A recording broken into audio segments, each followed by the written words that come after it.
In these uncertain economic times, you've got to do whatever you can to save money. One of our biggest expenses can be our cars, especially when unexpected repair bills hit. Not anymore. If you own a vehicle with less than 130,000 miles, is less than 12 years old, has a warranty about to expire, or even no warranty at all, you could stop paying for car repairs. Roadside assistance, towing, and rental coverage are all included. Don't wait for the next repair. Make one free call right now to see if you qualify. If your vehicle is less than 12 years old, has less than 130,000 miles, even if it's out of warranty, paying for car repairs can become a thing of the past. Call us right now and get your car protected before your next repair bill hits. Get protection and no more repair bills. Call 800-696-1030. Again, 800-696-1030. That's 800-696-1030. 800-696-1030.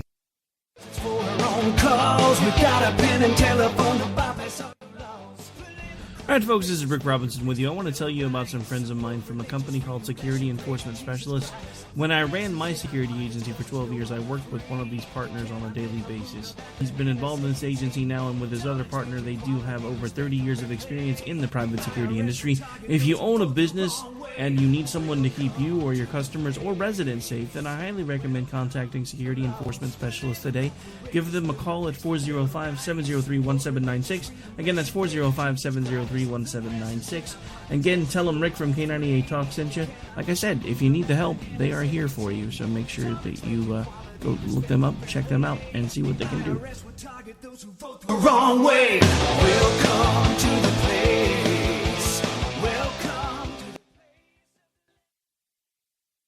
Joe had huge problems with the IRS. I knew it was coming. I hadn't filed taxes since 1990. All the IRS letters coming in added up to a nightmare. To get up to like $68,000, my heart started beating fast. It's like, there's no way, man. I mean, I ain't going to be able to do this. Then they stopped his paycheck. So that's when I started making phone calls and found U.S. Tax Shield. U.S. Tax Shield went to work immediately. They just took the bull by the horns. What blew my mind is he called the IRS right then and there. So why is U.S. Tax Shield A+ rated with the Better Business Bureau? Joe knows. They saved me a ridiculous amount of money. If you owe more than $10,000 to the IRS or state, choose the company Joe chose, U.S. Tax Shield. It was the best decision I made. U.S. Tax Shield is the way to go. Life is good. Thank you, Lord. Call 800-471-3287. U.S. Tax Shield. Boo-rah. Yes. 800-471-3287. 800-471-3287. The Internet will never be the same. You're listening to K98Talk.com. Whoa! Good God, y'all. What is it good for? Absolutely. Now get started again. Zinc Media. Feel the power of knowledge.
Across this globe, I am back live. Right here on the Rod Eccles Show. It is I, your lovable host, El Rod, coming to you live on this Monday night.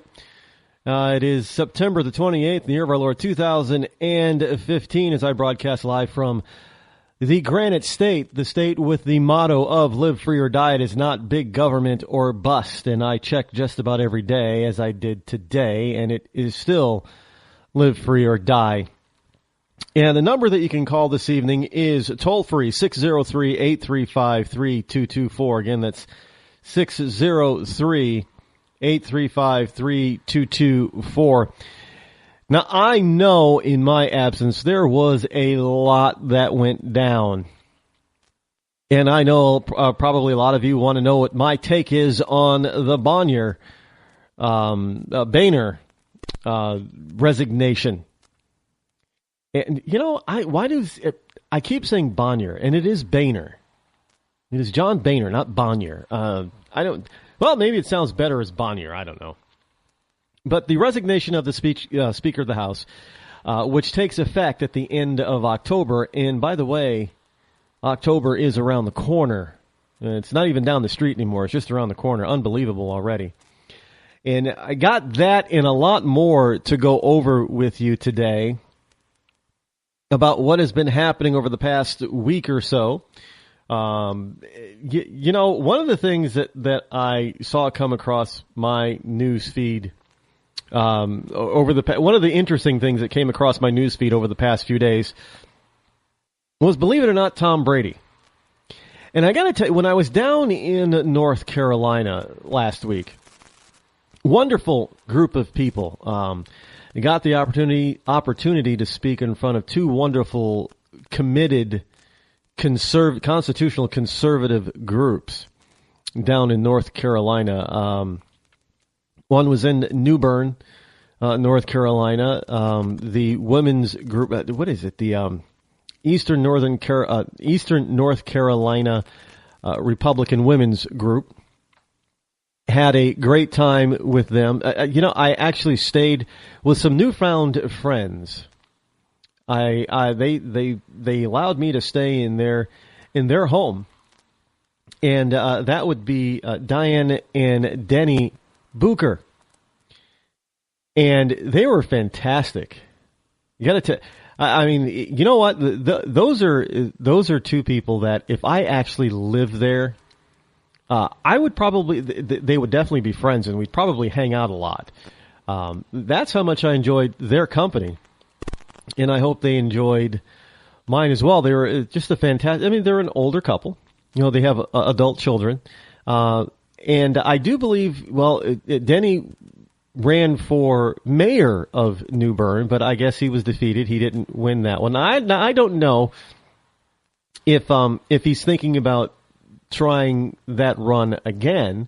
I have no doubt that if he were elected mayor of the city of New Bern, North Carolina, he'd do an awesome job at it. It is a quaint little town. I do believe it's an incorporated city. It's a quaint little city. I mean, the downtown, I was there in the middle of the day, in the middle of the week. We were downtown. And I'm looking around thinking, is this a Sunday afternoon or a Sunday morning, or is this middle? Because it was kind of empty. Now, one thing I learned about New Bern, I did not know before. And that is New Bern, and I even went to the actual store. I was taken to the actual store. New Bern is the birthplace of Pepsi Cola. Yes, that Pepsi.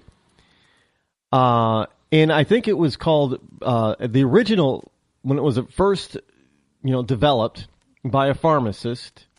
But, all these pharmacists put together stuff back in the 18 and 1900s. And he came up with this drink, Pepsi Cola. But he called it, I think it was originally called Burt's Drink or Burns Drink, something like that. But that name didn't take off. And then, they kind of hemmed and hawed and came up with a new name because it put pep in your step, I guess. And thus the name Pepsi was born. And it was served at this pharmacy soda fountain. Back in the day that, soda fountains were also doubled as pharmacies and that type of thing. It was pretty common. But today it's I do believe that the location, the store is owned by Pepsi Cola Corporation. There's no soda fountain there, really. I mean, you can get, Pepsi products, Pepsi and Mountain Dew and things like that. But I don't think it's a full-fledged soda fountain. But, and frankly, I got, it's really nothing more than a retail store of paraphernalia of Pepsi regalia, and sort of a mini tourist trap. Not that I think that New Bern gets an awful lot of tourists, but it's a beautiful little downtown area, and it was just so quiet. And I'm not used to that. I'm used to that type of quiet early in the morning or on a Sunday. Not in the middle of a workday afternoon, and it was not a vacation day by any stretch of the means. But from what I understand, a lot of people from the north, especially a lot of people from New England, instead of going all the way down to Florida, they're settling in that part or that region of North Carolina, which, again, is something I thought was kind of interesting. And that the area is kind of growing more and more conservative as more New England conservatives move down after, getting older and getting close to retirement or retiring there. And there are a lot of interesting, the communities are the planned communities, if you will, they're beautiful little subdivisions, but they are subdivisions. You know what those look like. However, the subdivision, well, there's also I guess a lot of golf courses. Well, I don't golf, so I didn't really pay attention to that. But but then there are some subdivisions that don't really look like subdivisions, but they don't have ticky-tacky houses that are, all the same. They were quite different. In this particular neighborhood that Diane and Denny Bucher lived in, they were large houses, a group of large houses, and a pretty large sub-community, if you will. But they didn't all look alike. You knew you were in a development. When you drove through it, obviously, you knew you were in a development. Just because how the houses were set back and how everything was designed, it looked like a development. However, all the houses did not look the same. And that was quite different, because I'm used to, in housing subdivisions or what have you in suburbia, is that they have like 4 or 5 different models of homes. And they're, all the houses look alike. And I know my sister lives in a design community like this. I think it's a Ryan Homes community in central New York. And I know in these subdivisions that they often build, there's like 4 or 5 or 6 different home designs with floor plans that are available for that particular division. And what they try to do is they try to make sure that that 2 of the houses with the exact same exterior are not located next to each other. The problem with that is that often you have 1 or 2 plans that are the most popular. So it becomes very difficult to tell one buyer, okay, you can have, popular house A, and then, on lot 1, but then to tell the next buyer, well, okay, if you want lot 2, you can't have popular house A. Well, of course they're going to say, okay, you can have popular house A. And so one of the ways that they try to make things look different is they might flip it around. The garage might be attached on the right side on one house. And then you go next door into the second lot, and the garage is attached. They flip the house around, so the garage is actually attached to the left side. They still look alike. They do their best. But what I saw in Diane and Denny's subdivision is I didn't see really 2 houses that looked alike. If there were, they definitely were not close enough to each other to be noticed. And it was a beautiful. They had a beautiful piece of property. I guess he says it's nearly 2 acres, and it's on a lake or a pond, and beautiful spread. And I really had a wonderful time with them. And then I moved on to Greenville, North Carolina, where another Spitfire of a lady hosted me. Her name is also Diane. And she was just this little thing. She wore these heels, and even when she was wearing heels, I don't think she was 5 feet tall. She said she was like 4'9", 4 feet 9 inches tall. And she was also a high school teacher.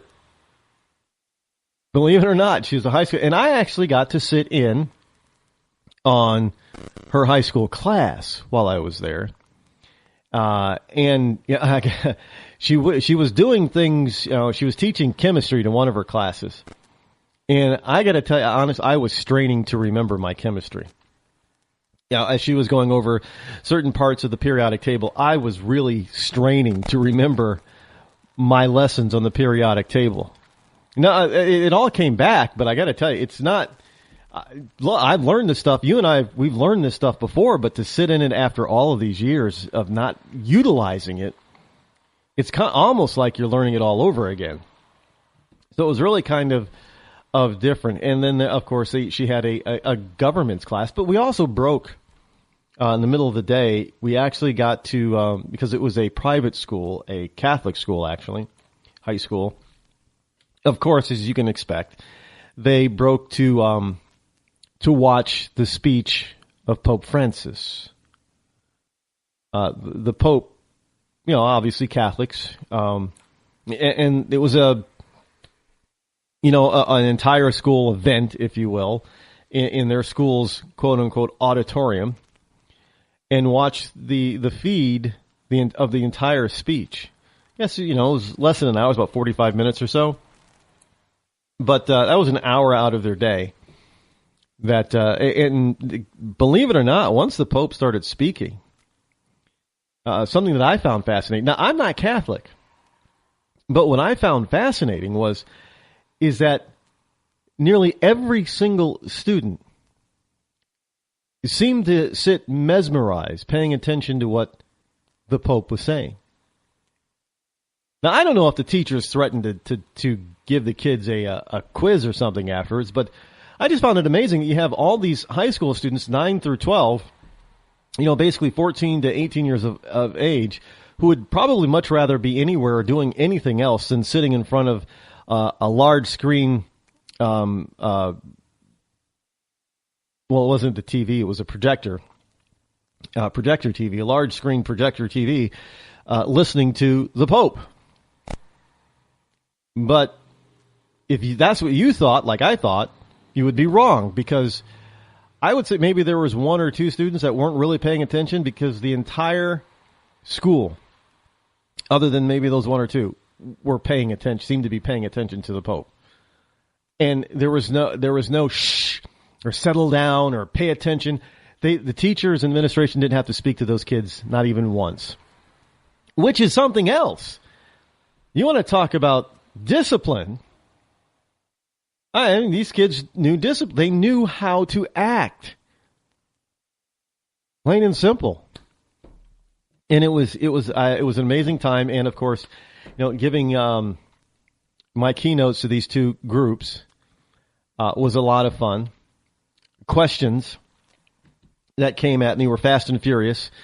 In one of the groups, I had a gentleman who was really trying to take me to task on Donald Trump. Another gentleman was trying to take me to task on things like Article 5. Yeah, and just a bunch of other questions. It was really a good time. I'm glad that people are engaged and paying attention down in North Carolina. Now, I think next week I will be off to Pennsylvania. Near is it Harrisburg? I do believe Harrisburg area. That's next week. But don't worry, that will slow down. I do understand that I will be in South Carolina, I do believe, in January. So those of you down south, the mouth of the north is coming down to invade you, so you better be prepared. And I know that I will be back in North Carolina sometime next year as well as a few other places that probably aren't really expecting anyone like me. But that's a good thing to wake up people who've fallen asleep, because we need people that are paying attention, especially now. I know there are people out there that love the Donald and people that hate the Donald, but even a lot of people that I spoke to, at least down in North Carolina, that didn't necessarily want to see Donald getting the nomination and aren't really too keen on a President Donald Trump, although if he is a nominee, they say they will support him. But it's amazing how hardly any of them don't think that he should be in. They all love the fact that he's in the race, for the simple fact that he's making the other candidates better. That's all. Well, that's always a good thing when you're making the other candidates better. But speaking of Donald Trump, coming back north, again, this is coming through my my news feed over the past few days, and I saw something that I'm scratching my head on, and it's related to the world of sports. And you probably know what I was asked constantly, are you a New England Patriots fan? In which I had to reply, no, I'm a lifelong Pittsburgh Steeler fan. And I ran into a couple of other people who were also Steeler fans. The diversity down there because people are coming from all over there, I don't know, I guess it's like California. There aren't many native North Carolinians there. They're all from someplace else, pretty much like California. There aren't many California girls in Southern California. They all come from someplace else. But so I hear.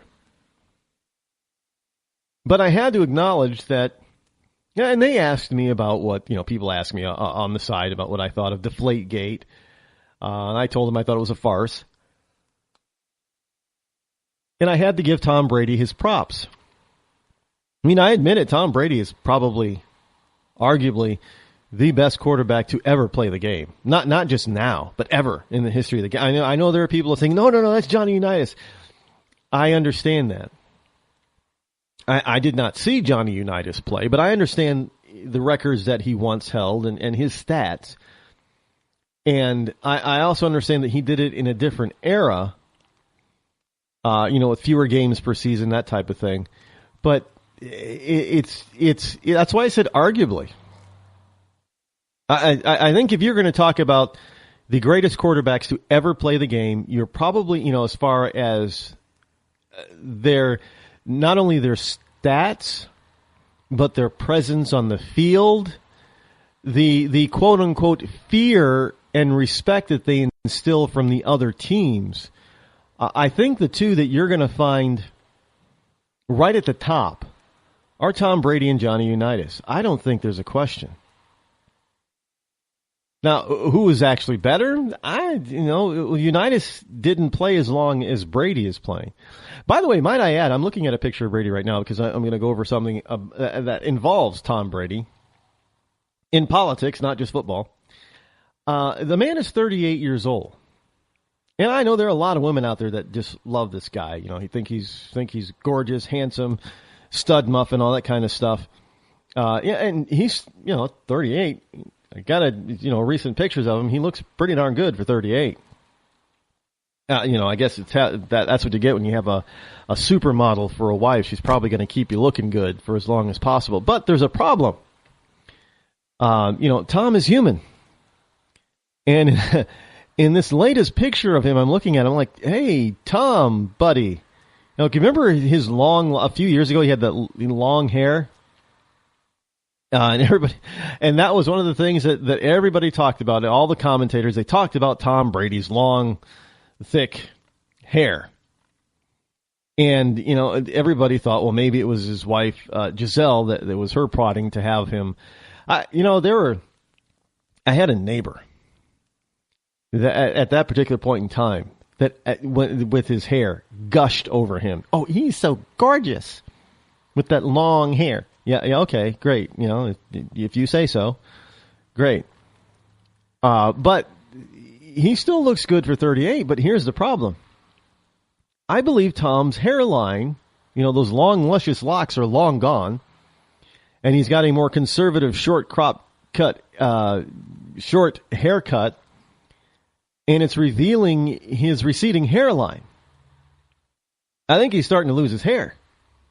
Now, I'm not saying that this whole mess with Deflategate is what's causing it, but not only is his hairline receding in the front, but in the picture you can very well notice quite a bit of gray. Again, the guy is just turned 38. So it's not like he's, 20-something anymore. But he's still a magnificent quarterback. And he doesn't seem to be getting any less efficient with age. And there's an article about him saying that they highly doubt that he'd be able to play till he was 45. Now, I didn't, thoroughly read the article, but from what I gather is that Tom wouldn't mind playing until he was 45 or 46 years old. Now, I don't think that's going to be really feasible. That's another 7 years of punishing. Well, he's gotten this far, I guess. I don't think he's really been hurt for long periods of time yet. But if he takes care of himself, I know his wife will make sure that he's taking care of himself. He just may get close to that, but it's all going to depend on how effective he is. The first year that they don't win the Super Bowl or make it to the playoffs is going to be the last year of Brady. That's when it's going to be over for him. And who knows? Maybe he'll go out with a Super Bowl win at the age of 45. That would be rather amazing. But the reason why I bring up Brady isn't to discuss his hairline or his graying follicles, but rather to discuss something that took place in Sports Illustrated. Yes, Sports Illustrated. This is why, it came across my newsfeed. This is why I was kind of surprised by it. Because I guess I shouldn't be surprised, considering that Sports Illustrated is also populated by a bunch of liberal, nutjob, idiot, lamestream sports media press people. But nonetheless, I don't know why Tom Brady has to do what they're demanding. And if I were Tom, I wouldn't. But, Tom being Tom, he just might. And I'll explain as soon as we get back. When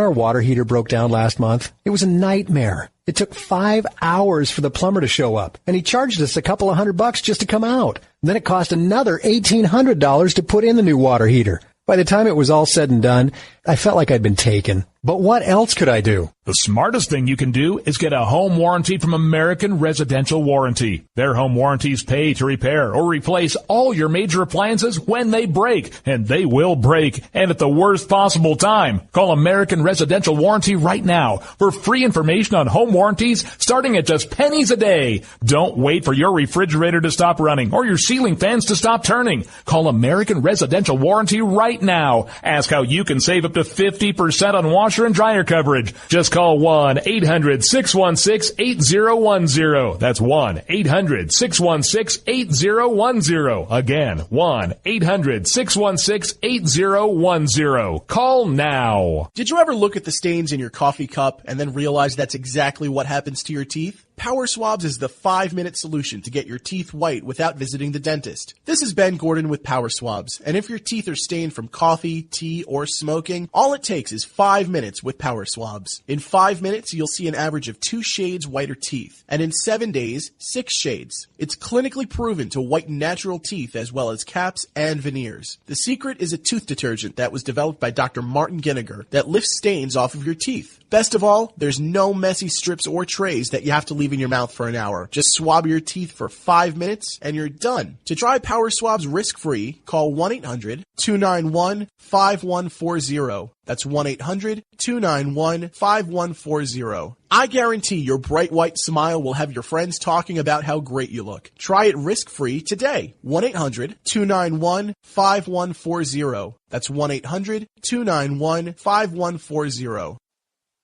Tired of paying outrageous prices for Viagra? Well, we have great news for you. Now you can finally get Viagra at huge discounts. Healthy Man allows you to save up to $500 on Viagra. Why pay U.S. pharmacy prices of $15 per pill or more when you can get Viagra for less than $3 a pill? Call today and get 40 Viagra pills for only $99. This can cost as much as $600 at your local pharmacy. You can't afford not to call us. If you want Viagra at the lowest prices, never pay $15 $15 a pill pharmacy prices again. Get Viagra for less than $3 a pill. Call 800-595-2614 today and save up to $500 and get 40 pills for just $99. Healthy Man is fast, easy, and affordable. Operators are waiting at 595-2614 to take your call now. Call 800-595-2614. That's 800-595-2614. Again, 800-595-2614.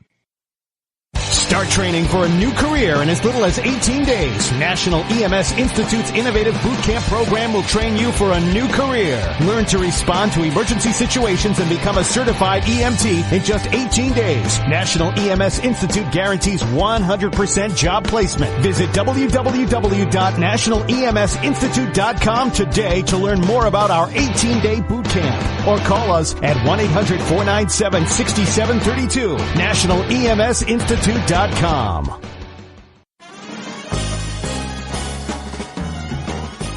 in a boring, low-paid job? By 2017, there will be a shortage of 2 million cybersecurity jobs worldwide. If you have a technical background but don't have a computer certification, you are being drastically underpaid. In months, you could be qualified for a new job in information technology, making real money with real job security. A new career is just a few clicks away at thecodeoflearning.com.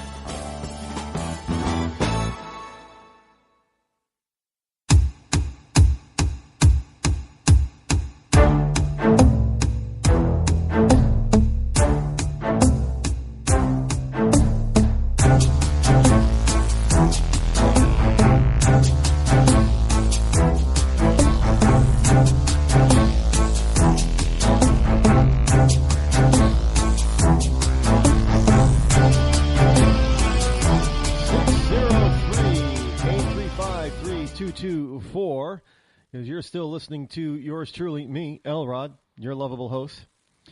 One of the things that, did you know that what Tom Brady's full name was? I didn't realize that he was a junior. And he's got, for those of you who want to know, he has 3 children. He's got one child from a previous relationship, and but his name, his full name is Thomas Edward Patrick Brady Jr. And according to Wikipedia, and this is the only place I could find it, his nickname is Tom Terrific. Now, I gotta tell you, I don't know anybody around New England that has actually called him Tom Terrific, but he's got a long name, and he's a junior. I didn't realize he was a junior. But again, look, I don't go looking, for. I'm not a person that gets into celebrityism anyway. So I don't try to find out every little nuance about a person that I might like as an actor or a sports figure, because I don't really care. Not that I'm trying to sound mean or crass or anything. But I'm only interested in them for one reason. Tom Brady is football. I'm not really interested on what he does off the field. And I find it amazing that so many people, so many sports people want to know what this guy's like off the field. I don't really care. I mean, I'm probably never going to meet him. And I'm, probably never, ever going to be actual, quote unquote friends with the man. I'll never hang out with him. So why would I care what he does? I mean, beyond the extent of how that affects his persona and influences other people, especially young people. But he seems to be a good role model. He's not running around. I haven't heard of stories of him running around with a bunch of women all the time, and getting into trouble and, drugs or anything like that. And he's not getting DWIs, and he's living his life with his, his supermodel wife out there in California for a good part of the year, and here in New England for another good part of the year. And, he's just, he seems to be a very nice, genuine guy from what I understand.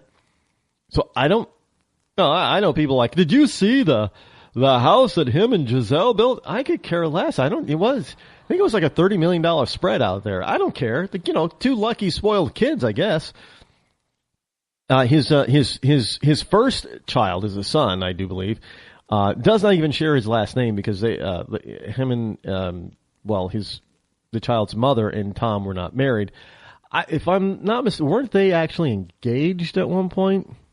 And I don't, because this is why I don't pay attention, because I don't pay attention to this stuff. I could care less, but I do know that he has 3 kids. His oldest son does not share his last name.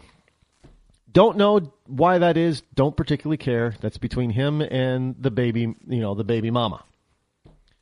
But the reason I'm bringing up Tom Brady isn't because of Deflategate. It's because of Sports Illustrated has decided via the Cauldron on Sports Illustrated SI.com that Tom Brady needs. This is the title now. Tom Brady needs to answer questions about his support of Donald Trump. Now, since when do celebrities of any genre need to explain or answer questions about their support of a particular candidate? First of all, I don't think Brady's actually come out and said, I want Trump for president. He hasn't done that. But I don't see these jackasses running around trying to get, every liberal celebrity to answer, saying that they need to answer questions about their support of another liberal candidate. I don't see anybody running around saying that, whoever is supporting Bernie Sanders, that they need to answer questions about their support of Bernie Sanders. But now all of a sudden, Tom Brady, because, he's arguably the NFL's best QB ever, definitely the best QB playing the game right now, needs to answer questions about why he supports Donald Trump. When he's never said that that's what he does. He knows Donald Trump. I guess he's friends with Donald Trump. He's played golf with Donald Trump. But just because you've done all of that doesn't mean that you there are people that I've palled around with, past and present. It doesn't mean I would support them for public office if they were running.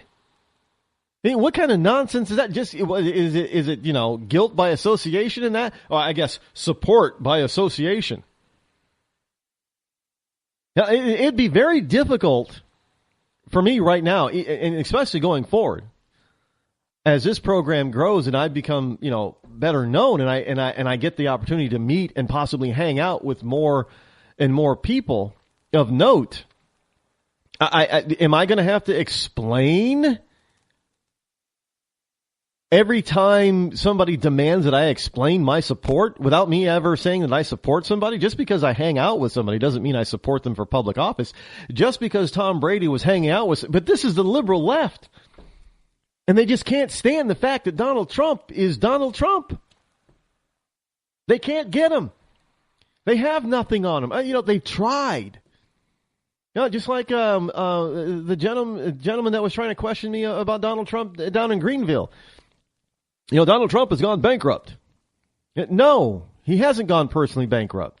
Well, Donald Trump, they did a study, and they said that, with his money and what his dad's money was, that his rate of return was only like 2% a year. No, that's also false. Because look, I saw two different PBS biographies on Donald. We're talking PBS here on Donald Trump. Both of them said that when Donald decided to go to Manhattan and jump into the big leagues, that his daddy, Fred Trump, didn't want to have anything to do with it, and indeed told Donald, if you do that, you're on your own. That if you fail, don't come to me to bail you out, because his dad didn't want anything to do with Manhattan, but that's where Donald Trump wanted to be. Fred Trump wanted to stay out in Queens and Brooklyn, but Donald wanted to go into Manhattan. And his dad, Fred, said, you go do that on your own, you're not using my money. And so he went out there and did it on his own. He almost went bankrupt his very first time. But he turned it around, negotiated, and made a huge profit, and it was a huge success.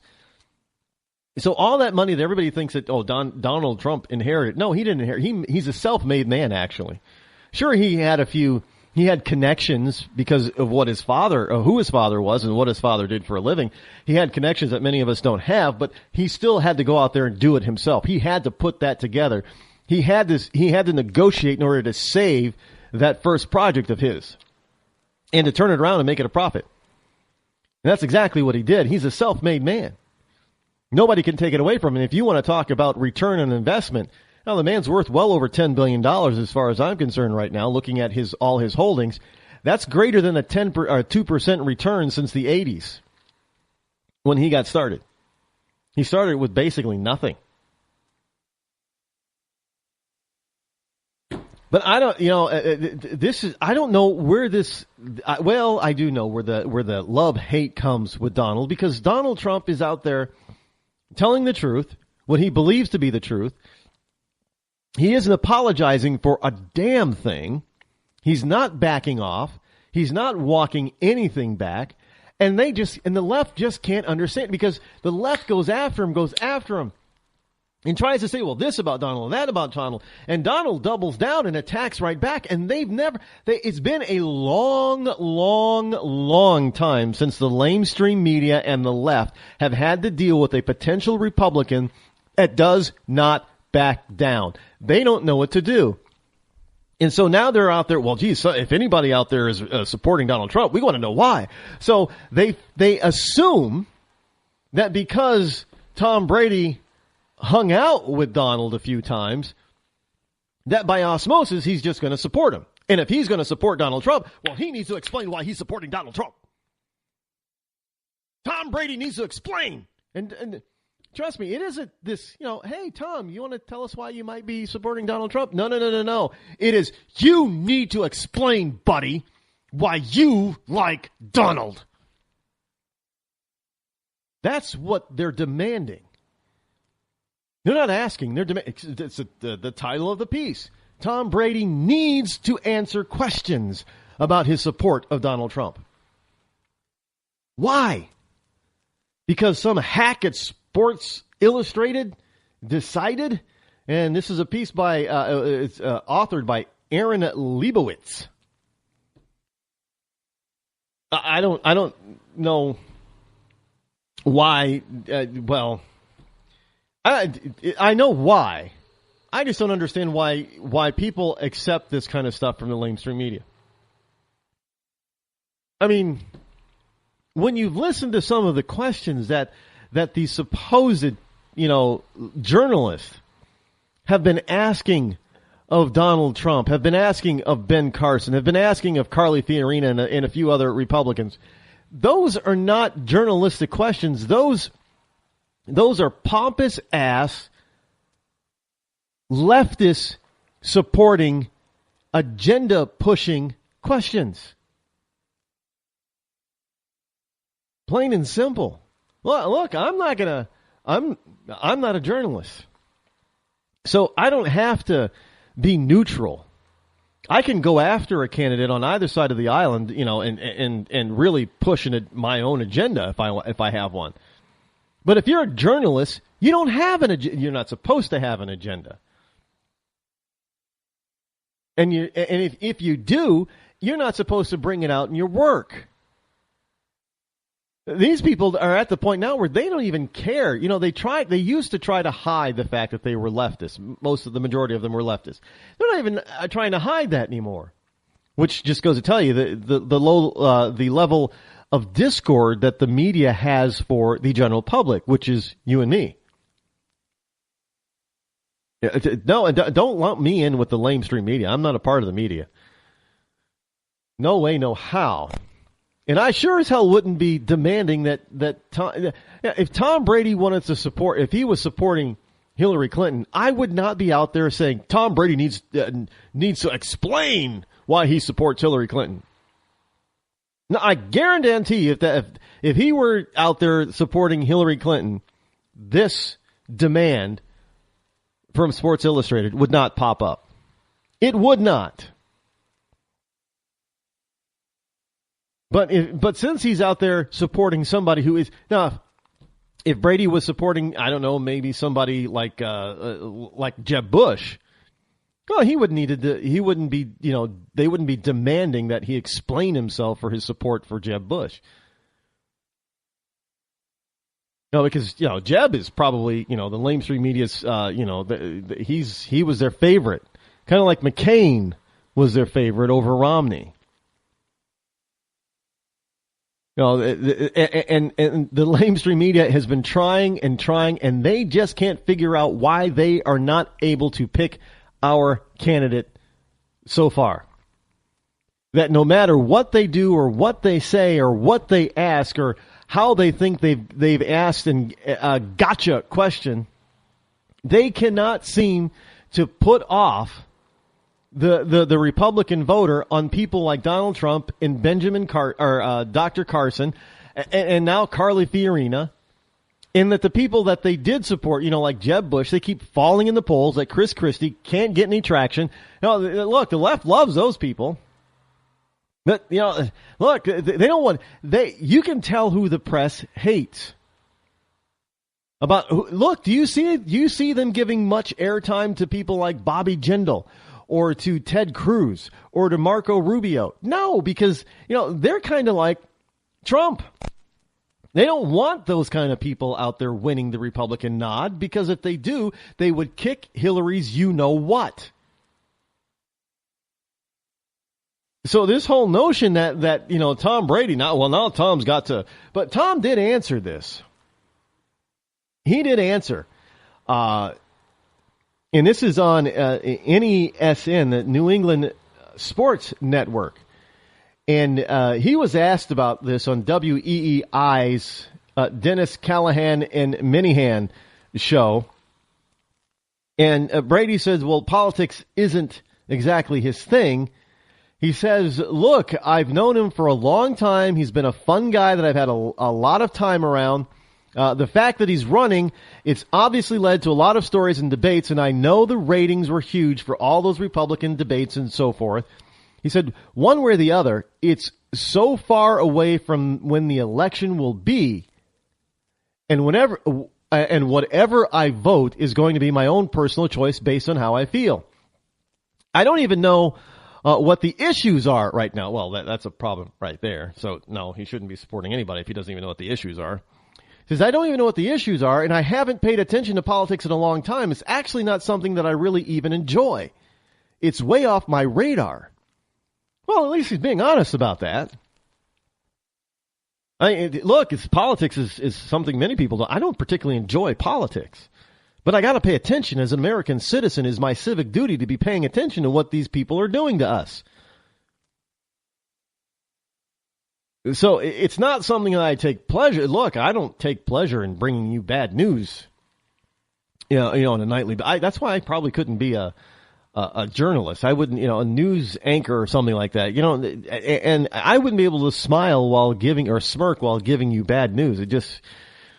I'd be smirking and smiling for good news, like John Boehner resigning.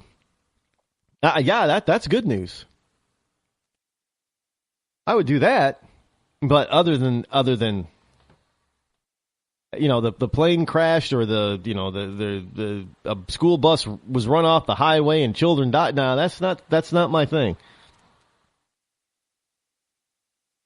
But I know some people, they think that's their thing, so they can go right ahead. But it's their calling, and I'm not chastising Tom Brady for not paying attention, because a lot of American adults don't pay attention to politics, even though politics is actually paying attention to them.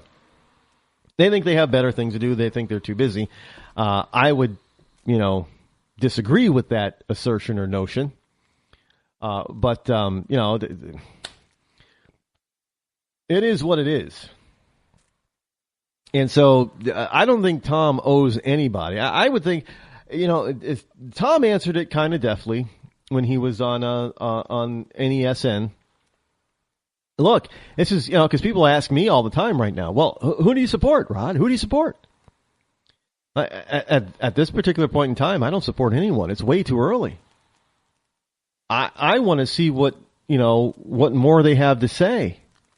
I want to see these people start coming out with their platforms and their plans for policy. Like Trump just came out earlier today, with his plan on changing the tax code. Now, I'm kind of disappointed because he's keeping this, this notion of multi tax brackets for different people or different professions. The hedge funds guys should pay more, and these people should pay more, and these people should pay less. Gotta tell you, I don't like his plan. On the surface, I haven't delved into it, but on the surface, the sound bites that I get and the bullet points that I get of his plan, I don't like it. I know some people are going to be kind of surprised, but that's Donald. You gotta like Donald. No, I don't gotta like anybody. I've gotten this question before. Actually, this has actually happened when I was in North Carolina with the New Bern group. Somebody was asking me a question about, basically about what people think about me, because I'm a black conservative. What do people think about you? And I had to look the woman directly in the eye and said, you know what? Frankly, I don't give a rip what anybody thinks about me, which, by the way, led to an uproarious applause in the room. Because I don't. Look, what other people think of me really isn't any of my business, nor can I do anything about it. If I'm going to be me and be genuine, there's nothing I can do about what other people think about me. Now, if I want to placate to them, if I want to, oh my goodness, I don't want anybody to hate me, so I got to be, likable to everybody. Well, that's not my game. That's not something I'm going to play. And one of the things that my parents never really had to worry about with me, especially in high school, is that I would go along with the crowd. They knew that they didn't have to worry about me in high school about being talked into or doing something because I wanted to be accepted. I didn't really care what people thought about me in high school either. I had my friends, the people I hung around with. I had my best friend, and we were extremely tight in high school. His name was Danny. You couldn't separate us, and I didn't care what anybody else thought. We were best friends. We had fun. We did what we wanted to do. We didn't care about being in the in crowd or being part of the clique, or, we both played sports. He was in band. I wasn't. People will say, well, yeah, you got a friend who's in band. What do you? No, even back then. Yeah, no, I did not care. And quite interestingly enough, I don't think Dan really cared either. So we were kind of two peas in the pod. We just had fun together in high school. I got to tell you, I miss the kid. Well, we're not kids anymore, but I miss the man. I wish we would have kept in closer contact over the years, but, things happen and distance happens and you start living your own lives apart. That's life. But I did not care. I still don't care. Somebody says, to be frank with you, the only man's opinion about me that I really cared about has passed away. And that was a man by the name of Rod Eccles, my father. There's nobody else that's my father. So I don't care what anybody else thinks about me. It's irrelevant in my book. I can't change their perception anyway. And in fact, it's none really, as long as they're not physically trying to harm me, it's none of my business how they feel about me. They could curse me in the back of the room for all I care. I don't need to know why. I don't care why. And I'm getting the feeling that this is Tom Brady's stance too. He's out there to play a game and to win. And he doesn't give a rip what anybody else thinks about him. Well, hey, Tom, you got to answer. Well, look, I don't even pay attention to politics. Now, let me tell you something. When the time comes for me to vote, I'm going to tell you what it is. Good for you, Tom.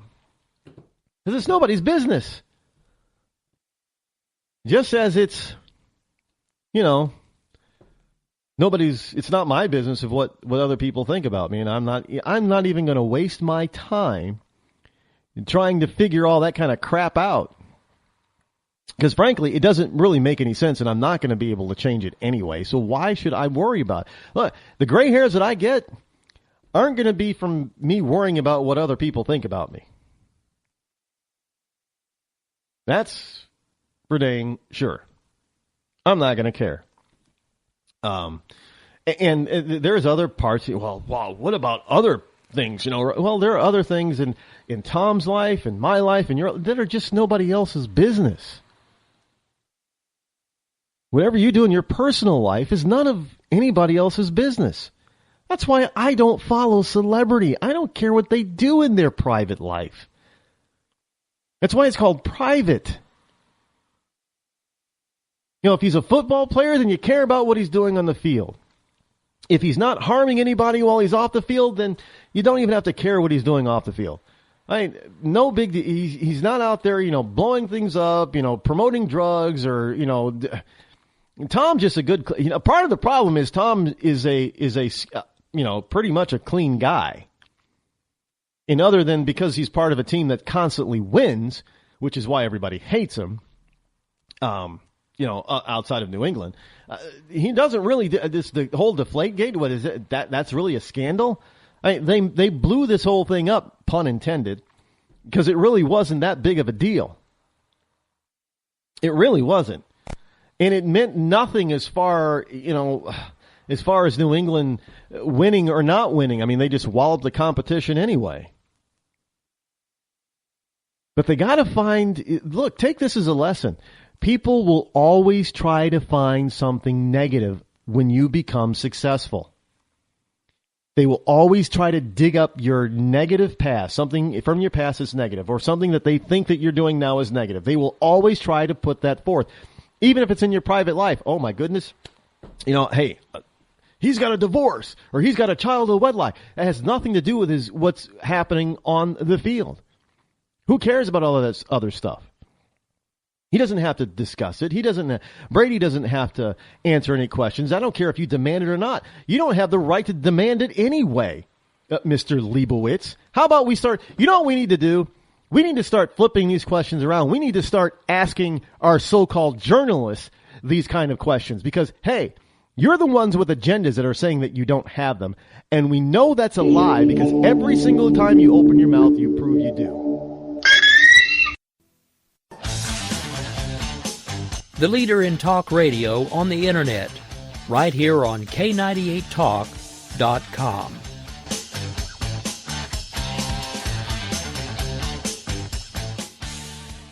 When our water heater broke down last month, it was a nightmare. It took 5 hours for the plumber to show up, and he charged us a couple of $100 just to come out. And then it cost another $1,800 to put in the new water heater. By the time it was all said and done, I felt like I'd been taken. But what else could I do? The smartest thing you can do is get a home warranty from American Residential Warranty. Their home warranties pay to repair or replace all your major appliances when they break, and they will break, and at the worst possible time. Call American Residential Warranty right now for free information on home warranties starting at just pennies a day. Don't wait for your refrigerator to stop running or your ceiling fans to stop turning. Call American Residential Warranty right now. Ask how you can save up to 50% on washer and dryer coverage. Just call 1-800-513-6154. That's 1-800-513-6154. Again, 1-800-513-6154. Call now.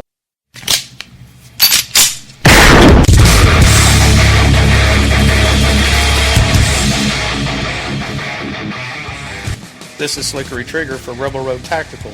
With proper care and feeding, your pistol will be ready when you need it. There to save your life. Shouldn't your gear be that good? Whether you need a holster for comfortable everyday carry or a tough-as-nails holster for your next training course, Rebel Road Tactical has what you need. Check us out on the web at rebelroadtactical.com.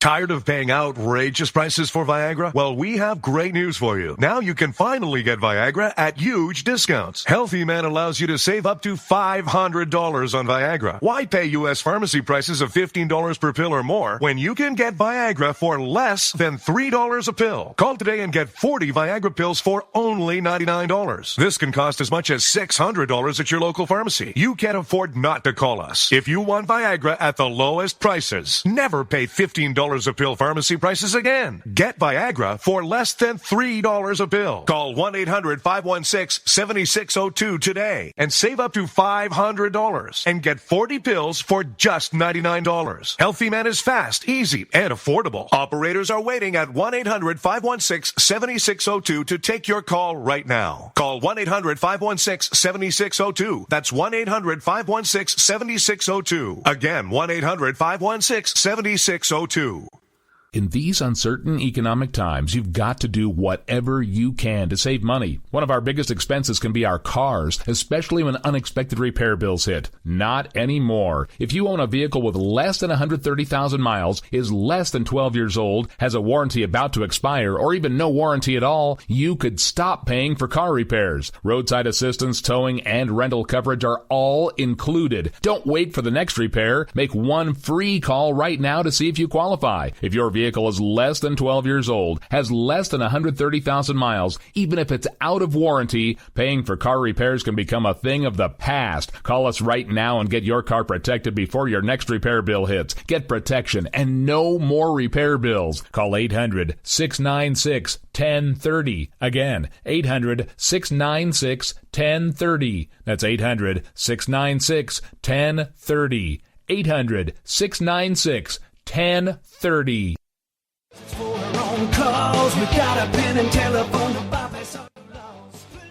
Alright folks, this is Rick Robinson with you. I want to tell you about some friends of mine from a company called Security Enforcement Specialists. When I ran my security agency for 12 years, I worked with one of these partners on a daily basis. He's been involved in this agency now, and with his other partner, they do have over 30 years of experience in the private security industry. If you own a business and you need someone to keep you or your customers or residents safe, then I highly recommend contacting Security Enforcement Specialists today.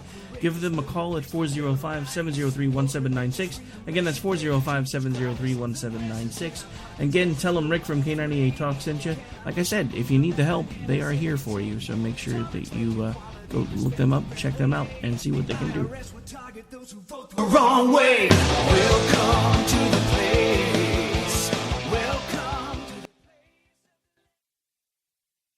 Joe had huge problems with the IRS. I knew it was coming. I hadn't filed taxes since 1990. All the IRS letters coming in added up to a nightmare. To get up to like $68,000, my heart started beating fast. It's like, there's no way, man. I mean, I ain't going to be able to do this. Then they stopped his paycheck. So that's when I started making phone calls and found U.S. Tax Shield. U.S. Tax Shield went to work immediately. They just took the bull by the horns. What blew my mind is he called the IRS right then and there. So why is U.S. Tax Shield A+ rated with the Better Business Bureau? Joe knows. They saved me a ridiculous amount of money. If you owe more than $10,000 to the IRS or state, choose the company Joe chose, U.S. Tax Shield. It was the best decision I made. U.S. Tax Shield is the way to go. Life is good. Thank you, Lord. Call 800-471-3287. U.S. Tax Shield. Boo-rah. Yes. 800-471-3287. 800-471-3287. The Internet will never be the same. You're listening to K98Talk.com. Good God, y'all. What is it good for? Absolutely. Let's get started again. Zinc Media. Feel the power of knowledge.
2 as we get started here in the fastest 2 hours in Internet Talk Radio. I am your lovable host, L. Rod, coming to you live from my bunkerized home studio somewhere in the great granite state of New Hampshire, where the state motto is still live free or die. It is not big government or bust.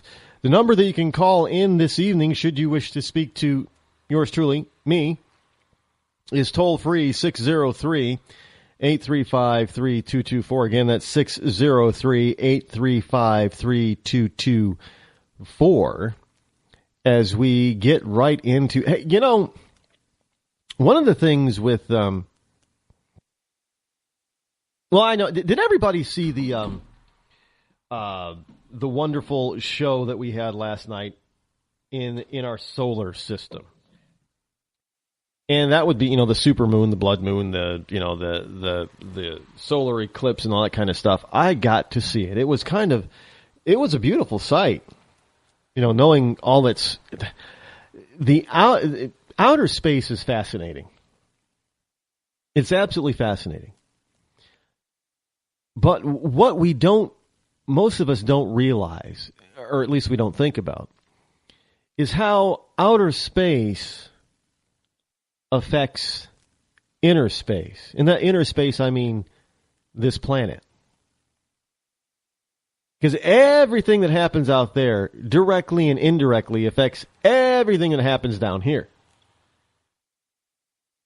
You can't. For instance, obviously the reason for the solar eclipse last night was the fact that the Earth moved in between during its full moon phase. It moved in between the sun and the moon. And you have to understand what we see in the moon is. I know it's hard to believe that some people just do not understand this. The moon is actually, because of its surface. Well, actually, all the planets, reflect the sunlight from the sun in some form or fashion. But our moon, it has this white opaqueness to it, because that's what it's, the surface of it, that's what it's covered in. It's like this ashy color. And it does a very good job of reflecting the sunlight. And so what we see at night is because the moon is in various degrees of being, I guess, behind the Earth when you're looking at, in comparison to the sun. So when we don't see the moon, when it's a new moon, it's because the moon has moved in between, in a phase, has moved in somewhere in between the Earth and the sun. Now, if it moved directly in the path of the sun, then we'd have a sun or solar eclipse of the sun, which happens from time to time. It's kind of rare, but it does happen.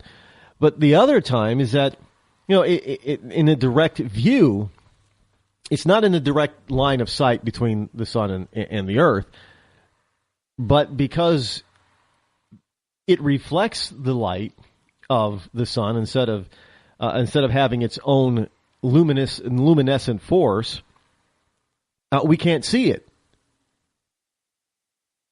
But when it gets somewhere behind us, then we start to see it. And, that's the way it normally and always has been. But there is a fact that it affects us here. I mean, the moon actually does, the moon's gravitational pull actually contributes to the tides on this planet. So there are times when, when the moon is rather far away in relation to the Earth, and the tides tend to be less. And then when the moon gets closer, well, that gravitational pull gets a little bit stronger, so the tides tend to be a little bit stronger. And so look, it's out there, but it's affecting us down here. And looks like we have a call this evening on the Rod Eccles Show. Good evening. Good evening. This is North Carolina calling you. Hello, North Carolina. This is your driver. Remember me? Yes, I do. And how are you this fine evening? Well, let me tell you, we've had nothing but rain. Well, we haven't had any rain up here, so I thought maybe I'd take it back with me, but I guess I didn't. No, you left it here, and it's going to continue raining until Thursday. Well, we could probably use a little bit more of it up here, but I'm not going to complain. But anyhow, I am listening to your program. It's very nice. I wish you would talk more about politics, really, because that's what we enjoy listening to here in North Carolina, is the politics. Fox News is not fair and balanced, but you are. I wouldn't know if I would say I was fair and balanced. I am fairly unbalanced to the conservative side, but that's what you all like down there in North Carolina anyway. So. That's right. Craven County here in North Carolina, New Bern, we are very fair and balanced. We are much more conservative than anything else. Yeah, well, you treat everybody fairly, even if they're an idiotic liberal. I fully understand that, and frankly, I think conservatives are very nice, and that we do give liberals the benefit of the doubt, because we often have to get pushed and shoved by liberals before we react to their idiocy. Where liberals, on the other hand, they right out of the gate they start calling us names and trying to push us around and that kind of thing. And we, as conservatives, we seem to have a little bit more class. I think so. I agree. See, that's one thing I agree. I'm with you. I do not like Donald Trump's tax plan. I think it's ridiculous. I think everybody in America should pay their share of taxes, because that's the only way that we're going to bring that debit that we have, that 19 trillion that we have down. We can't do it that way. The way he is saying, it's not right. Right, everybody. I agree. Everybody needs to have some skin in the game. I don't care how little you make or how much you make. If you have a little bit of skin in the game, you're going to be paying attention to what the government is doing and how they're spending it. So you're going to, if you're only paying $100 a year in taxes based on your income, well, that's a lot of money to you. So you're going to want to make sure that somebody's not wasting that. Absolutely. I believe the same way, and when I saw that, I thought, oh, my gosh, how can I get up with him and say, oh, you're crazy. You can't do that. This is somebody making $25,000 not paying anything, and a couple making $50,000 not paying anything. Oh, no, come on. Well, another thing that we have to be careful for is the shell game. And, again, I haven't really delved into his tax plan in depth, but from what I understand, there might be a little bit of shell game going on where, you may not be paying in the income tax area, but they're going to make it up someplace else. So, oh yes, it's going to be done in the state taxes, anything like that. Your sales taxes. Right now we're going to be having property taxes going on here, and you were talking about the suburbs here. Most of our homes are custom built. That's why our homes are not alike. Well, there you see. I was right when I noticed that there was no similarities between one home to another. Even in my suburb, it's all custom built. Well, they were some beautiful neighborhoods in the New Bern area. They really were. They were amazing. And by the way, for those of you who are trying to figure out where New Bern is, if you just go a little bit south of Cherry Point, and a lot of people know where that is, you're going to find New Bern.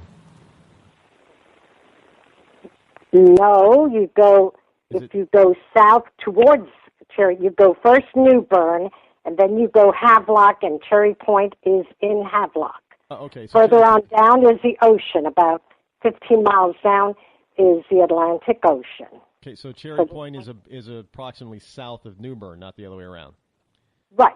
Okay. Cherry Point is south of New Bern. Well, I'm not gonna say I got an A in North Carolina geography. So. Well, I told you the next time you come down, I'll take you down to Cherry Point and take you down towards the ocean so that you can, get an idea of the area here, and then into a lot of suburbs that things are not the same. Homes are not the same. And. I do look forward to coming back down. I think I'm going to be back down there. We're going to have you down. You know that. Well, I think they're working on something in the spring around March or April. So I look forward to that. Right. I definitely look forward to it. I had a really wonderful time. The hospitality of you North Carolinians is absolutely amazing. I felt thoroughly at home. I'm glad you did, because a lot of the people are North Carolinians here, the true ones, and they're more down towards the ocean. This is where you find the true natives of North Carolina. But there's a lot of them here, but the reason New Bern is so diverse, it's because of the military bases that we have here. We have the Marine Corps here, and that's very diverse. So this is why in this area, we have a lot more that are non-Southern people.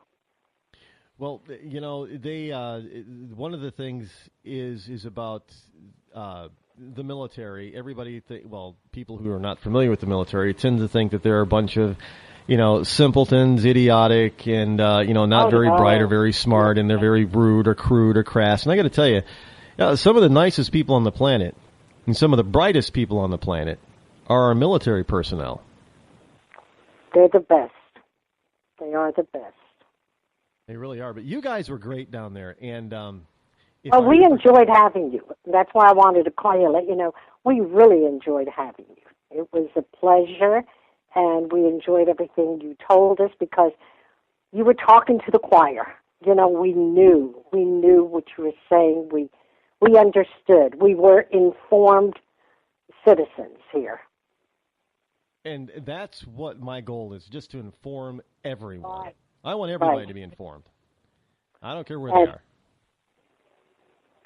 And we're trying to do that, trying to inform everybody. And you guys are working pretty well at doing that. So it was a good crowd, a very good crowd. And it wasn't, as it was the the Republican women's group down there in New Bern, but it just wasn't a room full of women. There were men in there too. So that's a diversified crowd, and that's a good thing, especially when you're considering that you're supposed to be a women's group.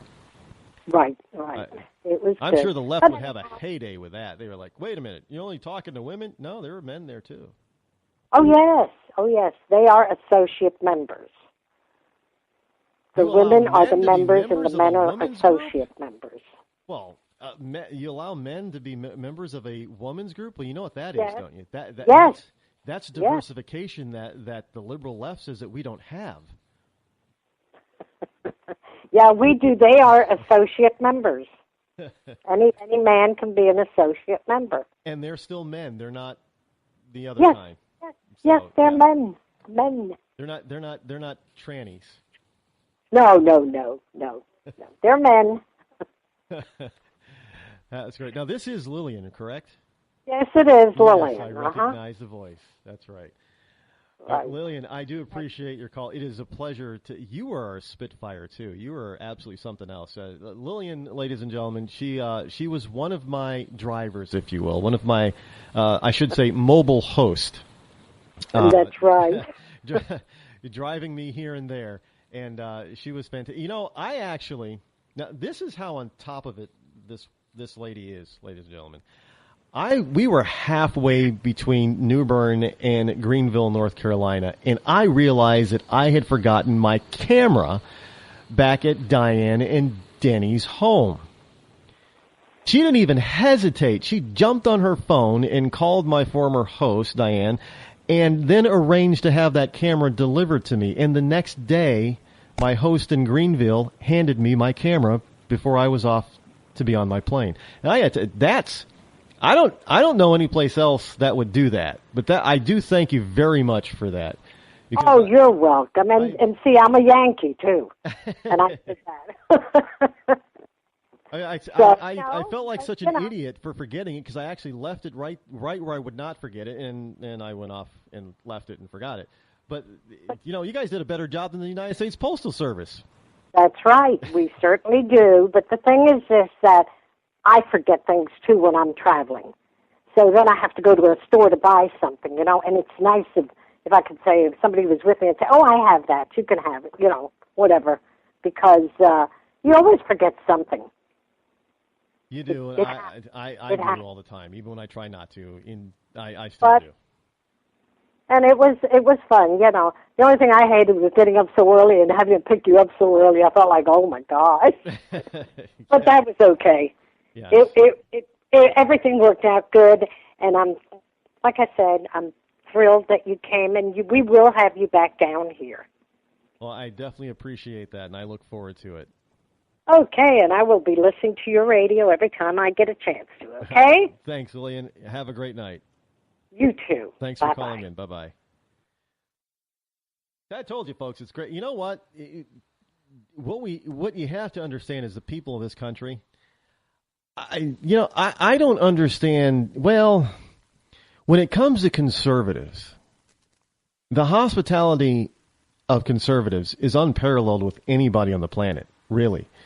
I don't, when it comes down to just being rude people, I often find that the most rude among us are on the left, and that's just a personal observation. I'm not, blowing smoke up anybody's, Yahoo, but just the very fact that's the truth, and that lefties don't particularly seem to be very generous with their time, their money, their hospitality. I don't know what it is, but conservative. If you ever need, I'm just going to tell you, conservative friends, they're a lot more dependable than any liberal friend I have. That's the God's honest truth, and that's just from I have liberal friends, and that is my own personal anecdote from life. Now, you may think that you find it to be different, but I doubt it. And I know there are people on the left that are thinking, well, I'm not rude. Well, actually, you probably are, if you're a lefty. And they've done surveys and stuff like that about people. And some of the Boston. Boston is quite the liberal city, but it's also considered to be rather rude. There you go. And you got places like in North Carolina.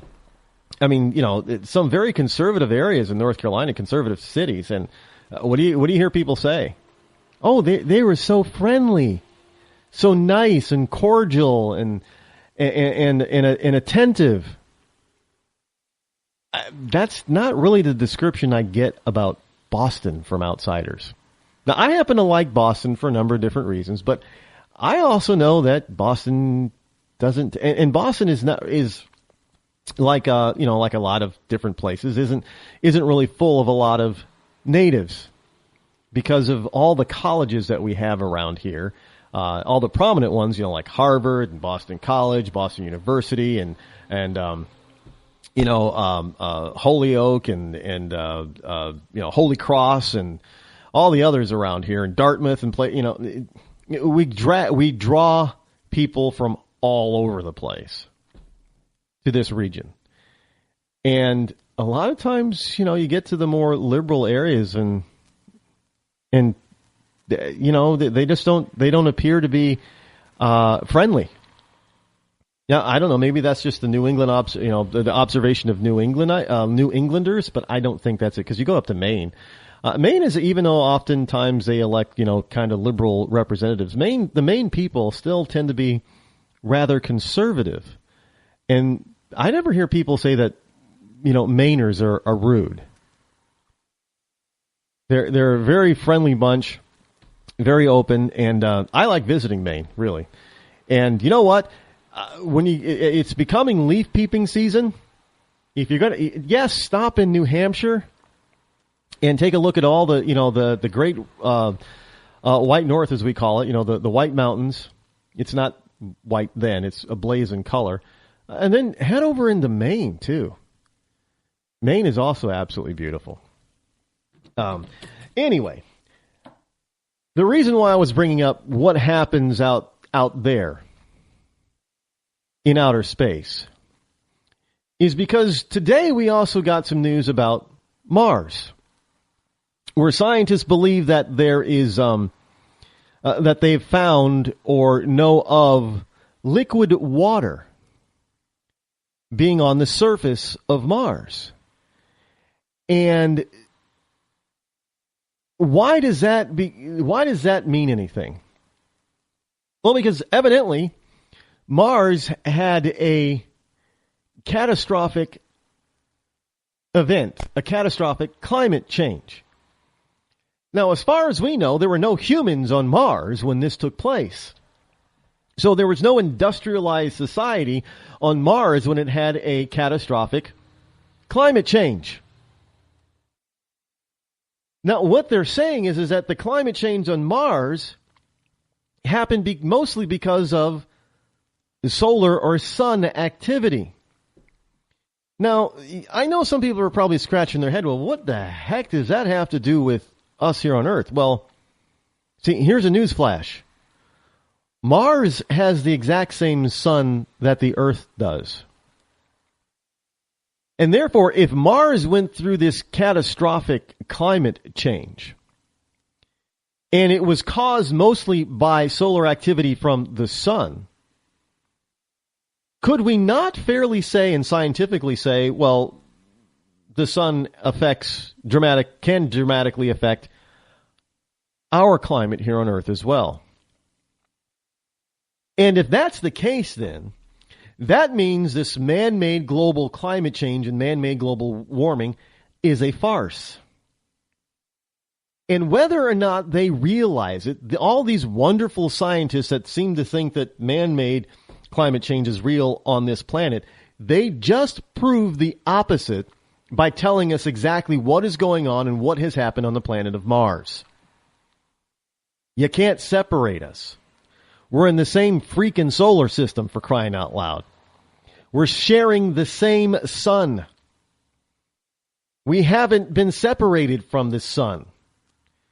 You know, we may be at different times of the year and at opposite ends of the solar system or the opposite ends of the sun, but and our orbits are not the same.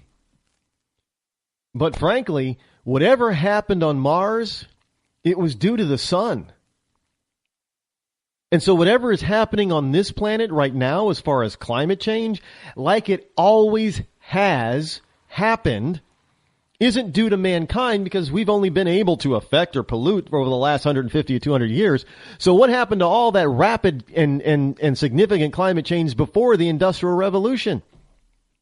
Oh, well, we have to explain it somehow. The explanation is, as it was 1,000 years ago, as it is today, it's not mankind's activity, it's the activity or lack thereof or overabundance of the sun.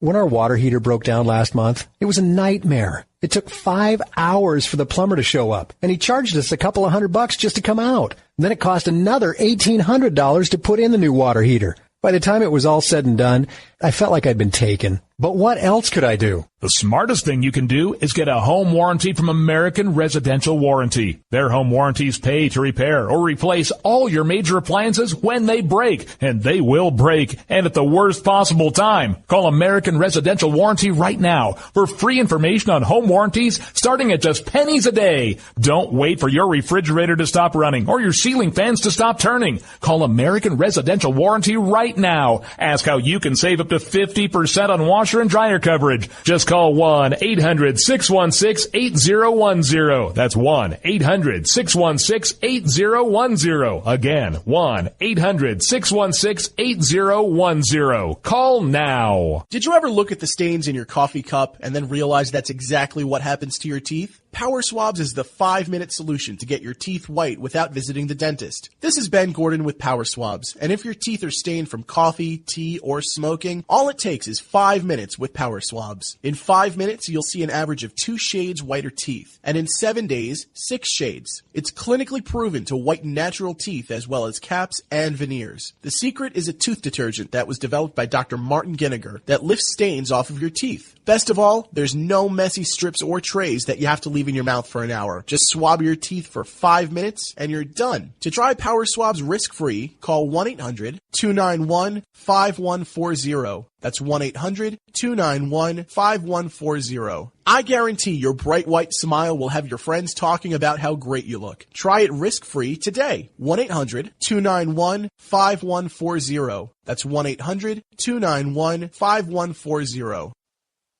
Tired of paying outrageous prices for Viagra? Well, we have great news for you. Now you can finally get Viagra at huge discounts. Healthy Man allows you to save up to $500 on Viagra. Why pay U.S. pharmacy prices of $15 per pill or more when you can get Viagra for less than $3 a pill? Call today and get 40 Viagra pills for only $99. This can cost as much as $600 at your local pharmacy. You can't afford not to call us. If you want Viagra at the lowest prices, never pay $15 a pill pharmacy prices again. Get Viagra for less than $3 a pill. Call 800-595-2614 today and save up to $500 and get 40 pills for just $99. Healthy Man is fast, easy, and affordable. Operators are waiting at 595-2614 to take your call now. Call 800-595-2614. That's 800-595-2614. Again, 800-595-2614.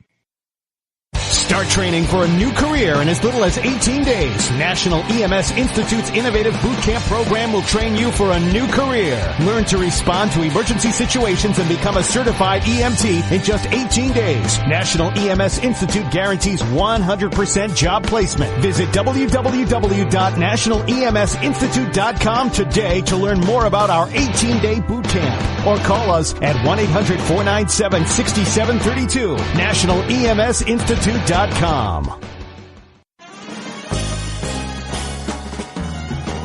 Stuck in a boring, low-paid job? By 2017, there will be a shortage of 2 million cybersecurity jobs worldwide. If you have a technical background but don't have a computer certification, you're being drastically underpaid. In months, you could be qualified for a new job in information technology, making real money with real job security. A new career is just a few clicks away at thecodeoflearning.com.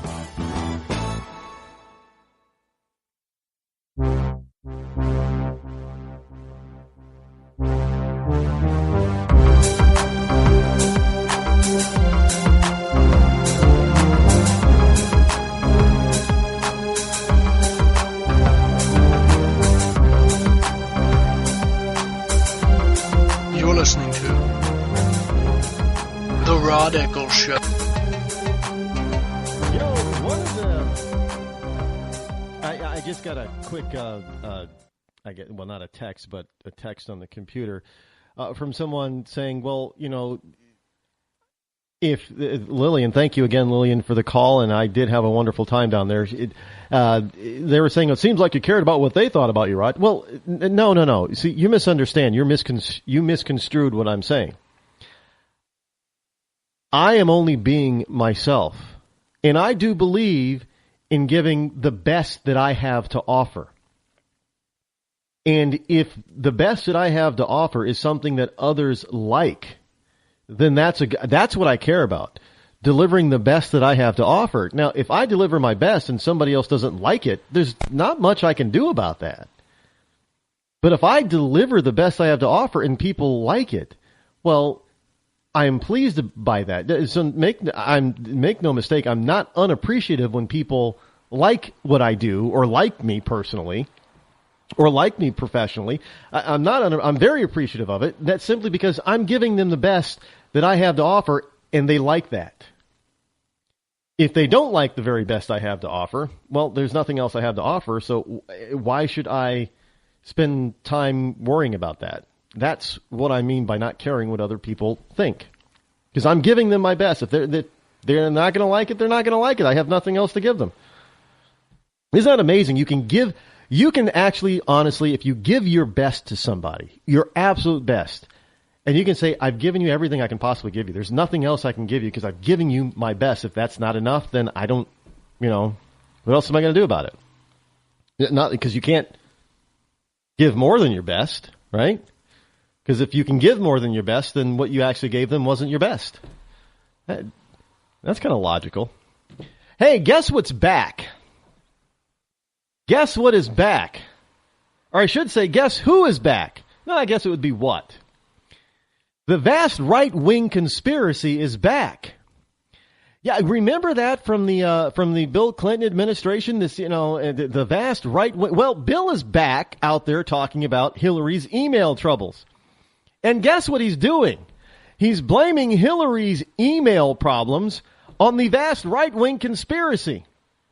Yeah, yes, he was out there over the weekend talking about, the reason why Hillary's having problems with her emails is because of conservative Republicans.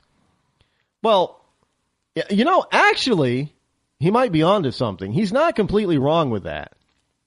And here's what I mean. Because conservative Republicans are the ones who are making a big deal about what Hillary Clinton did as Secretary of State, which, by the way, if it is true what she did or what is claimed that she did, it's illegal and she broke the law. So it is not a vast right-wing conspiracy, as it is people who believe in law and order and following the rules are holding them, his wife, accountable to those same rules that everybody else is accountable to. So I guess in that respect, yeah, it is the Republican conservatives' fault that Hillary is having troubles about these emails, because obviously the leftist Democrats don't care because, she's a leftist Democrat. And she should be able to do whatever she wants to do because she's a leftist Democrat. And she's Hillary Clinton, who happens to be the wife of Bill Clinton, who happens to still be a very much a favorite of the liberal left. And so I know when Bill was out there on the talking circuit, all the talking shows and giving out these talking points over the weekend, and I'm sure there are people on the left that are saying that are supporting Hillary, saying, yeah, who cares? All you right-wingers, that's all you care about is the law. Well, yeah. If you're going to make laws and enforce those laws on the rest of us lowlifes out here in the public, then those of you inside the Beltway have got to live up to those same standards. And plain and simple. So, but look, I guess this is how they're going to try to worm their way out of it, is by blaming. And you know what? The lamestream media is going to pick up on this, and they're going to start, trumpeting the same thing, that it's a vast right-wing conspiracy against Hillary Clinton because she's the brightest, smartest woman in any room that she walks into, and that the right is so afraid of her that they've got to try to destroy her any possible way they can. But the point is, the real reality about all this is that the right doesn't have to do anything to destroy Hillary. She's already done it. She's destroyed herself. The only problem is that there are people out here, in the hinterlands, outside the Beltway of Washington, D.C., that are paying attention. And we have been paying attention for a long time. And this goes back to, things like Benghazi. We're still trying to figure out what the hell happened back then. Even while she was out there saying, what difference does it make at this point? Well, it's called Did You Break the Law?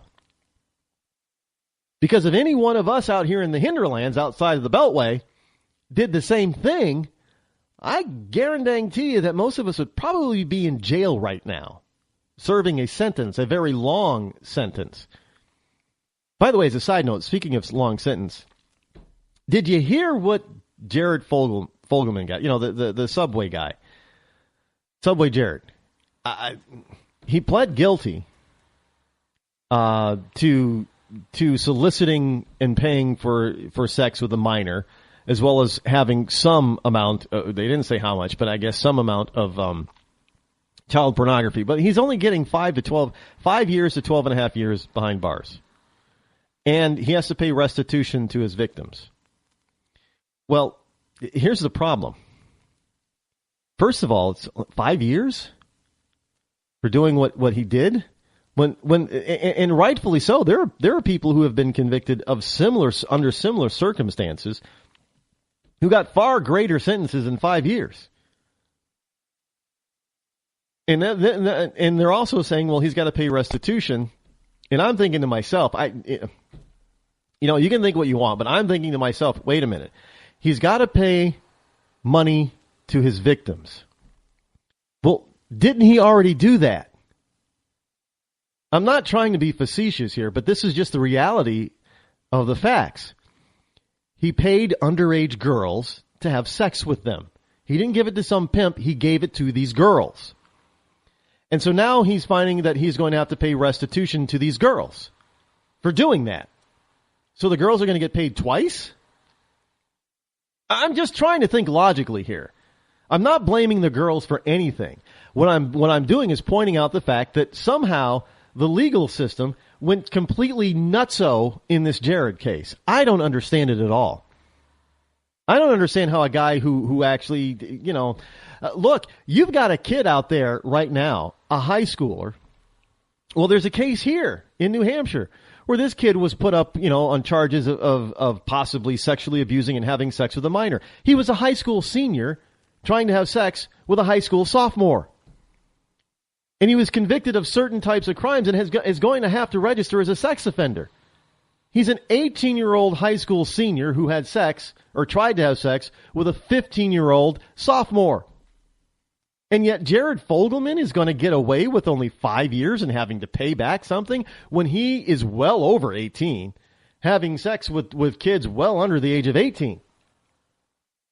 I don't understand this whole process. It's none of it's making any sense. It's really not. Look, folks, we really need to get hold of our government again. We need to get hold of our government and hold all of these public officials accountable. And we need to impress upon them that we need to have sensible, logical laws and that they need to be equally presented to everyone. So we have less of this ridiculous difference for similar crimes.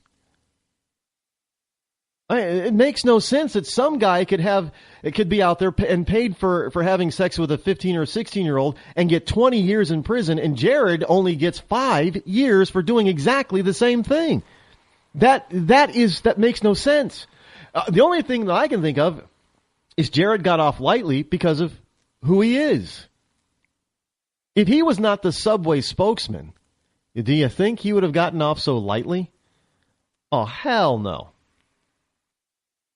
He would not have. He'd be going to jail for 20 years like many of these other people who were convicted of similar crimes. And in a democratic, free society like ours, that is not acceptable. The disparity in our laws should not be acceptable. And we need to get hold of our government so we can enforce them to be more fair and equal across the board with everyone, no matter who you are. Now remember, justice is supposed to be blind. But we see almost on a daily basis that this current form of government that we have doesn't seem to think that justice is blind. It'll pull up its blindfold, peek out from under it with one eye to see who you are first, and then decide. And that's not the way it's supposed to be. That's not the way it was intended to be. And I say this often, I know, but my goodness gracious, our wonderful founding fathers have got to be spinning in their graves as they look down upon this nation right now.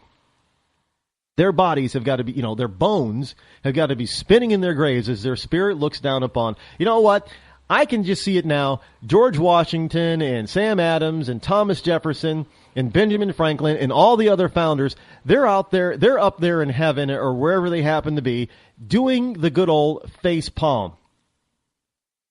Because they cannot believe. I'm living it, and I cannot believe the state of of our current country and our government. I can't believe it. And I'm living in it. So I can only imagine what those men are thinking. We put our lives and our family's fortune on the line for this?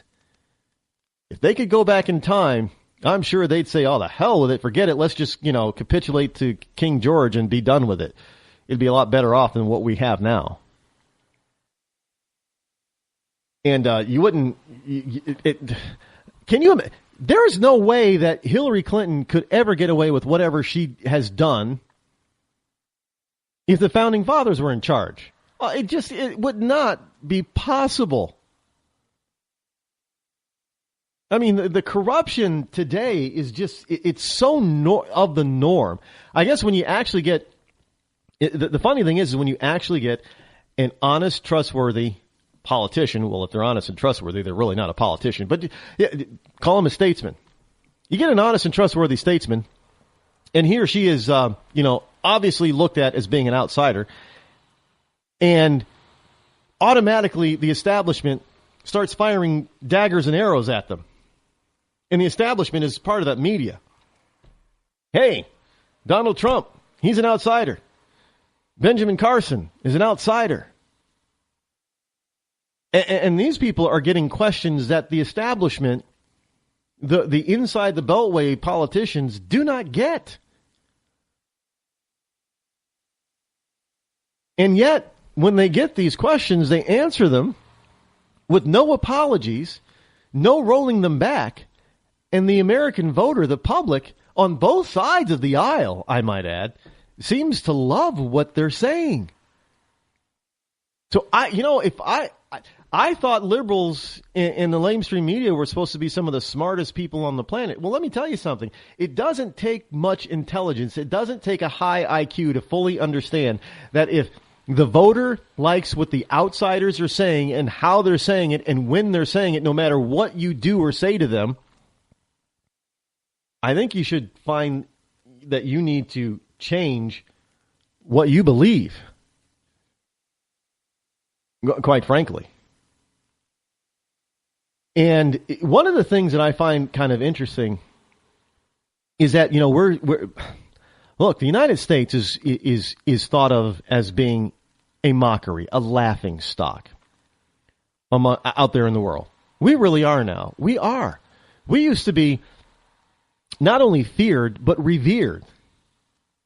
We were feared by our enemies and revered by our allies and our friends. And now we're neither. In fact, we're mocked by both. And, you have people on the left that say, no, that doesn't happen. Oh, no? Well, here's something for you. And this is from Vocactive, VOCATIV.com. It's a little story about Obama's speech at the UN. Obama seems to think that I don't know how he could possibly think this, but he thinks that he has completely and fully isolated Russia. Well, in his speech, the Twitterverse kind of blew up on the Russian side. And this is something that we did not get with George W. Bush or any other, people made fun of Bill Clinton because of his sexcapades, but other than that, the United States really wasn't that badly mocked by friend or foe. But the Twitterverse just erupted with mockery for Obama and the USA over Obama's speech. And I guess it was pretty, his speech was pretty popular, or unpopular, however you want to look at it, in the hinterlands of Russia. Hundreds of Russians seized on a particular word in President Obama's speech to the UN General Assembly earlier today, after he criticized Russian intervention in Ukraine. Now, he said, we continue to press for this crisis to be resolved in a way that allows a sovereign and democratic Ukraine to determine its future and control its territory, not because we want to isolate Russia, we don't, but because we want a strong Russia that's invested in working with us to strengthen the international system as a whole. Now, Russians are saying, yeah, right, arguing that sanctions against the Kremlin and many of President Vladimir Putin's business associates have crippled the Russian economy. So basically, one particular Russian tweet comment was, we want to isolate Russia. We don't want to isolate Russia. Geez, what's with this garbage? So again, these are Russians are picking up on this idiocy. And they're not the only ones. But they're exposing it. And you know what? The leftist media here, the lamestream media, isn't pointing this out. But then again, they don't point out just about anything that our wonderful, president does or doesn't do that doesn't fit their agenda. Now, I got to tell you, this is why, and this is another thing that these wonderful liberals just do not understand. They're losing power in the media. Their grip on being able to control what's disseminated as information. And they hate it. They constantly slam what they call the secondary or alternative media. That's the vast right-wing conspiracy people, like all the wonderful conservative talk shows. By the way, at the last time I looked at the rankings for talk show host, the top 10 were all taken up by conservatives or right-leaning talk show host. I know some people don't think Glenn Beck is a conservative, but the top 10 are all basically, I guess you could say, for lack of for easier understanding, they're Republican. Top 10. Not a single Democrat or liberal in the bunch. Go figure.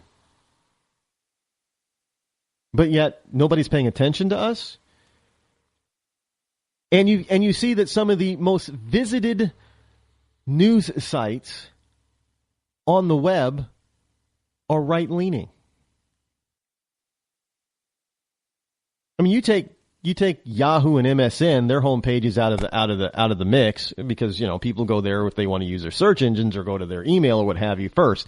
And this is how they garner all of this extra attention. But you take them out of the mix and your top news sites that people are going to are not liberal.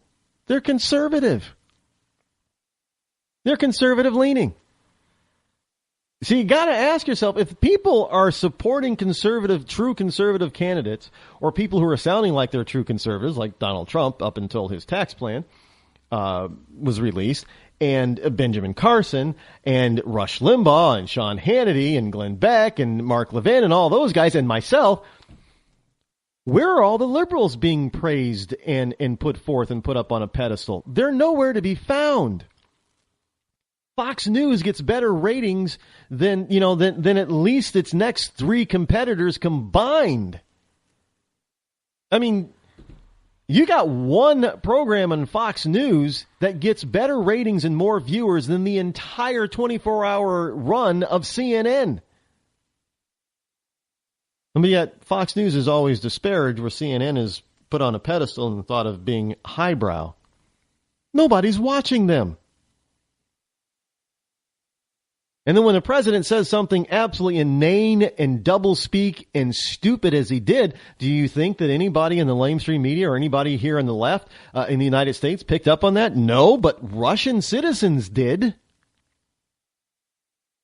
They picked up on Obama's idiocy right away. And that's the one good thing about Twitter, is that that's immediate. So you can't say that, they learned about it later on, it's been months or weeks or what have you, and they twisted everything. No, that's immediate. And that's often why in some countries, Twitter is banned before Facebook. Because Twitter is immediate. And, some of these, left-leaning governments, and I love how they try to manipulate what's left and what's right, and they call Islam extreme right. Well, no, it's not. It's an extreme left, because Islam wants absolute power in government. That's not a right ideology. That's a left-wing ideology. Communism is leftist. And Sharia law is probably left of communism. Look, this is, Putin, you can say what you want about the Crimea and Ukraine, but I got to tell you, we've done similar things. Now, I'm not saying that what Putin did was right. I don't believe it was. But in the greater scheme of things, if this guy is going in there, because what did we do? We went into Grenada to protect and support American citizens, did we not? But then we turned it back over, which Russia doesn't seem to be willing to turn Crimea back over at all. That's where the difference is. And now he's moving into Syria and loading up his military down in Syria while we're trying to train rebels that are actually going to be fighting against Assad's troops, who are now being backed up and emboldened by Russia. And we're wondering why these rebels are abandoning and surrendering and giving up American military equipment. It's just amazing how far and how badly this administration has screwed things up. It goes beyond bringing the U.S. down a notch, to be more in line with the rest of the world. Oh, no. This is more in line with not even trying to make the United States a third world country as far as politics and military power is concerned. It is trying to make us the outworldly fourth world, where we're totally and completely irrelevant to everybody else on the planet. And that is exactly what's happening. Nobody's even paying attention to the U.S. anymore. That's sad. It's almost as if we've gone back to pre-World War I isolationism. And unfortunately, in this world, that can't happen anymore. It really can't. Well, folks, that sound means we're out of time for today. I will be back here tomorrow. Don't forget to listen to 90.7 FM at Manchester, 4 to 6 for the right group. Until then, I'm Rod Eccles. I'll see you tomorrow. Have a great night. I'm out.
The leader in talk radio on the internet, right here on K98Talk.com.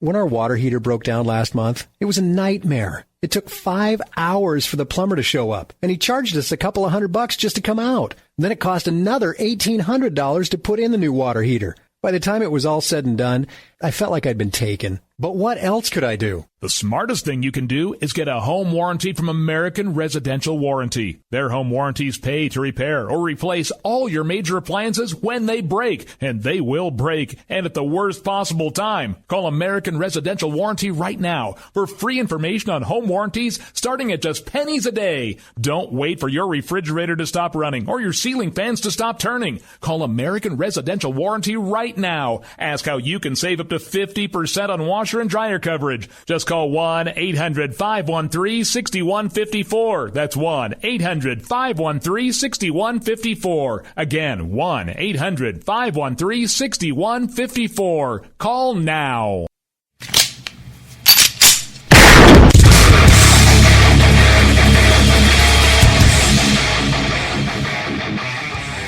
This is Slickery Trigger for Rebel Road Tactical. With proper care and feeding, your pistol will be ready when you need it. There to save your life. Shouldn't your gear be that good? Whether you need a holster for comfortable everyday carry or a tough-as-nails holster for your next training course, Rebel Road Tactical has what you need. Check us out on the web at rebelroadtactical.com.